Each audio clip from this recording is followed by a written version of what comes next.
ชาใจเยซูเป็นเจ้าในเป็นจรานมนพุ่งเมืองกังหาวเยาก็คำอำเวเศร้าก็เจ้าซื้อเอาไล่เพิกข้าวเสือเจ้าสุขดังเดือดเยาในเปลี่ยนความทราบโศกอันค่าเหตุความสมเสียยงโยเศร้าเกชดตั้งวันในเปลี่ยนความทราบโศกอันค่าเหตุความจงเสียยงโยเจ้าเกชดตั้งวันสวมอัลลูเศร้าดังใจอำสาตาขาหันรูป่าลงวนทุ่งทางสาดังมันกังเฮาเลยลงมาจอนยาหลัดลองแกรู้นาตั้งเบียดตาเศร้าในเสียนความทราบโศกอันค่าเหตุความจงเสียยงโยสังเกตชดตั้งวันในเป็นความทราบโศกอันค่าเหตุความจงเสียยงโยเศร้าเกตชดตั้งวันซ่อมอลูเศร้าฮอดต่างนิ่มเยาข้ามีในเยซูเลมอนเปียวเตเยาเปิดข้ามุ่งมองอยู่เห็นด้วยกันเต็มดังเยซูเศร้าหักแป้งสูงเยาในเปลี่ยนความทราบโศกอันค่าเหตุความจงเสียยงโยเศร้าเกตชดตั้งวันในเปลี่ยนความทราบโศกอันค่าเหตุความจงเสียยงโยเศร้าเกตชดตั้งวัน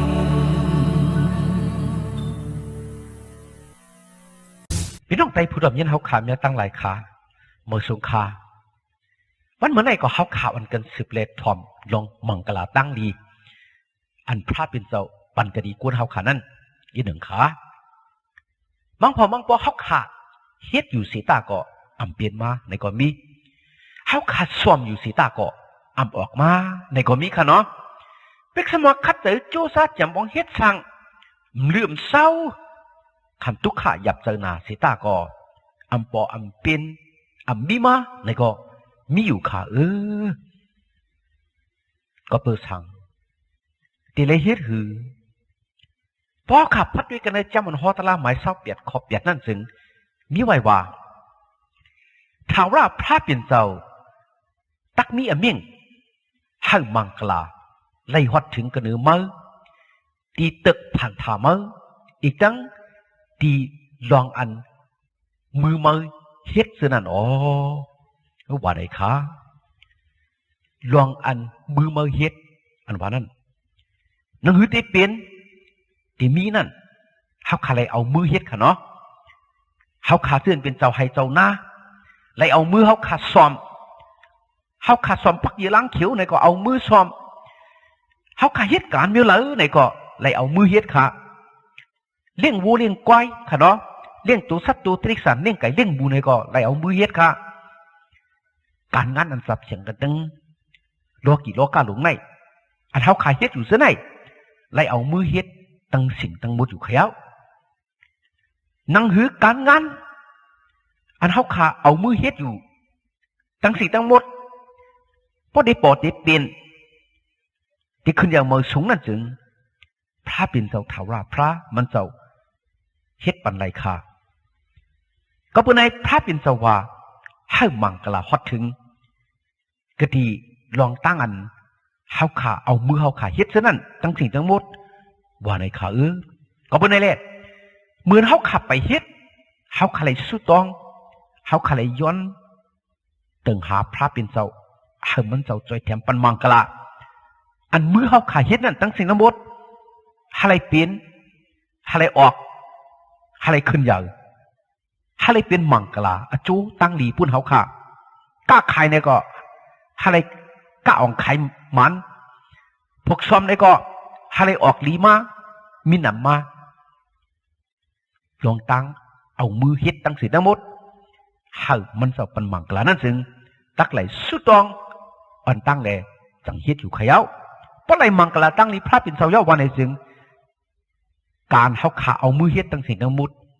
ตักเปลี่ยนมังกลาเล็กขึ้นอย่างเมื่อสูงตั้งสิ่งทั้งหมดอยู่ค่ะนึกจำอนักกติยี่สิบจีละหมาย34ข้อ26นั่นก็มีไว้ว่าเกาปันตั้งหลีที่เขา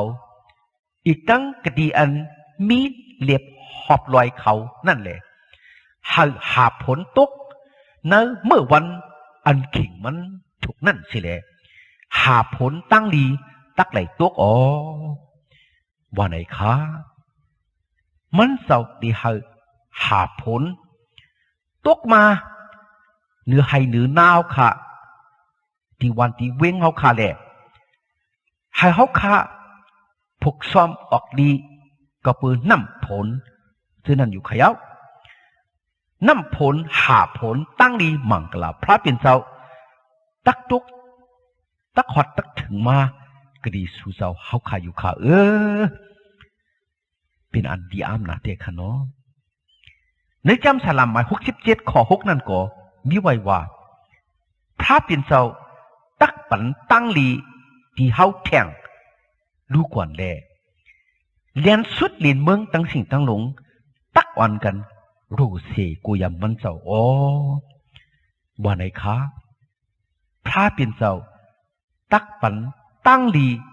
ที่เฮาขาดแข่งว่าไหนคะแข่งอันว่านั้นเฮาขาดอะไรเอาขยาวมีเอาขยาวก้อยกามันเสายังติปันแข่งรู้ก่อนเขาว่าด้วยข้ารู้ตีไรแข่งเขาว่าเฮาขาดอะไรมาขยาวไรอยู่ขยาวก้อยกามันเสายังติดทับเลยปันแข่งรู้ก่อนเขาว่าก็เป็นไงแหละพี่น้องเขาเว้มังกลานั่นถึงเฮาขาดไรอยู่ติ๊กน้ำมันติ๊กก็เพื่อว่าเฮาขาเปลี่ยนก่อนอยู่มาดอิงเปิงอากูพระเปลี่ยนก่อนรูเซกูยังพระเปลี่ยนก่อนเฮ็ดวาดกูก่อยพระแหละเฮาขาเตียนไรมังกลาตั้งนี้แข่งที่มันเจ้าติ๊กอยู่ว่าในอยู่ค่ะก็เป็นไงพี่น้องเขาเว้จำตามเมียพระเป็นสวะมังกลาตั้งเรียนเฮาขาอะไรนั่นล้นเหลือกว่าขยาวว่าในเขาว่าเหมือนหนังปุ้งน้ำอันเฮาขาว่าอยู่เฮาขาปุ้งน้ำนั่นเนาะปุ้งน้ำอันปุ้งน้ำนั่นน้ำผลตกมาเม็ดหนึ่งเย้าเม็ดหนึ่งผลตกมาหาหนึ่งเย้าหาหนึ่งปุ้งน้ำอันเฮาขาตั้มอยู่อันไหนตุ้งน้ำนั่นจึงใหญ่มานำมาติ๊กเต็มมาติ๊กมังกลาตั้งนี้นั่นเต็มกล้วยมกายังล้วนกว่าเขียวก็บ่ไหนหาผลตั้งลีมังกลาพระเป็นเจ้าตกมาแหละปุ้งอันเฮาขาตุ้งเอานั่นยังปอเต็มกล้วยมกาล้วนกว่าดูก่อนค่ะจำสลาม67ข้อ6นั่นก็มีไว้ว่าพระเป็นเจ้าตักปันตั้งดีมังกลากะดีเฮาขาแข่งอันว่านั้นอ่อนกันคุกสไลสีกำขาในจำสลามหมาย84ข้อ4นั่นก็มีไว้ว่าเขาเจื้อนอยู่กันในเฮิรนเจ้าเขานั่นมีมังกลาที่ขาว่าไหนคะเขาเจื้อนอยู่กันในเฮิรนพระเป็นเจ้าเขาว่าเฮิรนพระเป็นเจ้าอันว่านั้นใครว่าปองสังฆามีกติหลายคาเฮิรนพระเป็นเจ้าอันว่านั้นใครบอกว่าเขาเจื้อนอยู่ด้วยกันนั่งพระเป็นเจ้านั้นกวยขยาว พระเป็นเจ้าอยู่ก็ดีแล้วเฮาข้าอยู่จอมมันเจ้า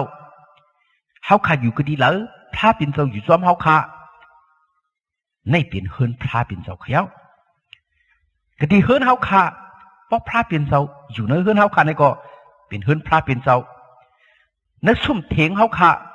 ในใครเนื้อนาเฮาข้าที่เฮาข้าอยู่นั่นก็เพราะว่าพระเป็นเจ้ามีอยู่ด้วยกันนั่งเฮาว่าในเป็นเฮิรนพระเป็นเจ้าเย้าก็อันอยู่มาอิงเปิงอากูพระเป็นเจ้าแลเฮ็ดวัดกูก่อยไว้สามมันเจ้านั่นมันเจ้ามีอยู่ด้วยกันนั่งก็นั่นแหละก็นั่นเป็นก้อนอยู่กันเฮิรนพระเป็นเจ้าเขย่าก็นั่นเป็นก้อนไรตั้งลีมังกลากดีพระเป็นเจ้าเขย่านึกจำสลามไม้84 ข้อ 12นั่นมีไว้ว่าก็อันอิงเปิงพระเป็นเจ้านั่นมีมังกลาว่าในข่าวว่าก็อันอิงเปิงพระเป็นเจ้ามีมังกลาส่งสุดเฮาขาอิงเปิงพระเป็นเจ้าอยู่ข้าเฮาขาอิงเปิงแต่เด็กค่ะเนาะเฮาขาหู้เฮาขาเฮ็ดเปลี่ยนในหางกุ้ยมีอะไรก็ป้อมป้าพระเป็นเจ้าเปลี่ยนค่ะทางอยู่ได้กินวันในก็เฮาขาเฮ็ดในหางกุ้ยพระเป็นเจ้าปันแลต่างอยู่ได้กินวันเฮาขาใครลวดเพ่ใครทบเพ่เฮาขาเฮ็ดในหางกุ้ยพระเป็นเจ้าก็เฮ็ดปันใดเฮาขาก้าวของใครมันในก็เฮาขาจังเฮ็ดไรพระเป็นเจ้าก็เฮ็ดปันไรเฮาขาใครอยู่ใครไรใครมีใครเป็นเฮาขาใครกัดเย็นช้ำใส่เฮาขาใครบุญใครเปียกใครเสื้อเฮาขาใครทบเพเฮาขาใครตุกข้าใครอยากผ่านลองตั้งเสื้อไหนจึงเฮาขาเฮ็ดไรหางกุ้ยเฮาขาดูอิงเปิงอากูพระเฮาพระเป็นเจ้าจอยแถมเครื่องปองเฮ็ดสั่งปันเฮาขาสั่งเฮาขาได้เปลี่ยนขาก็ในแหละเฮาขาเท่าไหนละอิงเปิงอากูพระเป็นเจ้ากูเจอกูเมียวกูเมื่อกูวันอยู่ขาก็อันอิงเปิงพระเป็นเจ้านั้นมีมังกลาอันว่านั้นเฮาขาเท่าไหนมีมังกลาก็เปิดเฮาขาเปลี่ยนก่อนอิงเปิงอากูพระเป็นเจ้าขยาวนึกจำสลามไม้89 ข้อ 15นั่นก็มีไว้ว่าก้นเมียวอันหูยินเสียงตั้งอันจมเสือนั่นมีมังกลาว่าไหนคะเสียงตั้งอันจมเสืออันว่านั้นเฮาข้าแต่เลยเป็นเกาะอันจมเสือค่ะก้นแต่เลยเป็นก้นอันจมเสือค่ะเตรียมเลยเป็นก้นอันเงือเงาก้นอันไม่เจอขี้เจอค่ะพระเป็นเจ้าผ่านสร้างฮิตเป็นสู่เจ้าเฮาข้ามาหาเลยเป็นก้นมาเมืองก้นไหนใจว่าให้ก้นเฮาข้ามาตุกข้าหยับใจขันเจอมาเงือเงาไม่ขี้อยู่ให้ห้องน้ำตาตกอยู่จะไหนคะพระเป็นเจ้าผ่านจังเฮ็ดเปลี่ยนก้นสู่เจ้าเฮาขามาในเมืองก้นไหนให้ก้นเฮาขาเลยมาจมเสื้อมนเปียกัดยินช้ำสาขาคุยกับเฮ็ดสังตอบเหลียวไหนเฮาขาเลยหันตุกขาทันไหนก้นเฮาขาเลยคำหยัดทันไหนเลยไม่เลยขี้อยู่เฮาขาเลยให้เลยห้องอยู่จะไหนก็เปว่าเฮาขาดจะไหนหูจักพระนั้นก็ลืมแบบพระนั้นก็อิงเปิงอาโกพระนั้นก็เฮ็ดวัดกู้ก่อยไว้สามันเจ้าเลจังทุกข้าสร้างเลลงเปียกสนาลงตั้งหยับตั้งผึดลง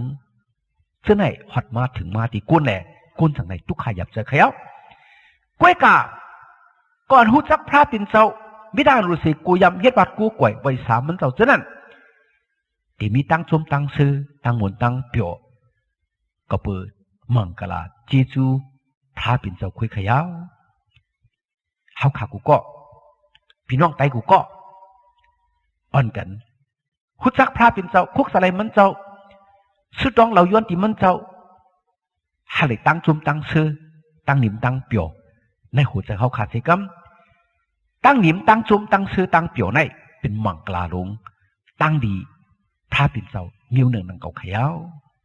มีเงินมีคำนำนาสิตาก็ป้อมมีตั้งสมตั้งซื้อตั้งหมุนตั้งเปี่ยววันไหนตีป่องน้องกระสังขามีหื้นไหลหลังตาไหลลำสิตาก็ป้อมมีตั้งสมตั้งซื้อตั้งหมุนตั้งเปี่ยวในตีป่องน้องสังขาตั้งสมตั้งซื้อตั้งหมุนตั้งเปี่ยวในเจอว่าเงินคำอุกจ่าติดจีของครูเจ้าไหนปันเฮาขาเป็นพระปิ่นเจ้าปันเลจังไรขา กุนมังก็ปิกสมยักพันมีเหมือนเปิ้นเสตาก็มีตั้งซุมตั้งเสือตั้งมนตั้งเปียวก็เปือมังกลาพระปิ่นเสานั้นขยาวหาพี่น้องใต้เฮาเขากูก็มีตั้งซุมตั้งเสือตั้งมนตั้งเปียวมังกลาตั้งลีกรีพระปิ่นเสาก็เปือเจซูเมียตามันเจ้ากูก็กูก้นกูเมื่อกูวันตาเสียมทัดเสกัมมาในข่าวสู้ต้องย้อนมังกลากรีพระปิ่นเจ้าปุ่นพี่น้องใต้เฮาขาอยู่ขา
พระเจ้าเยซูปันมังกลาตั้งลี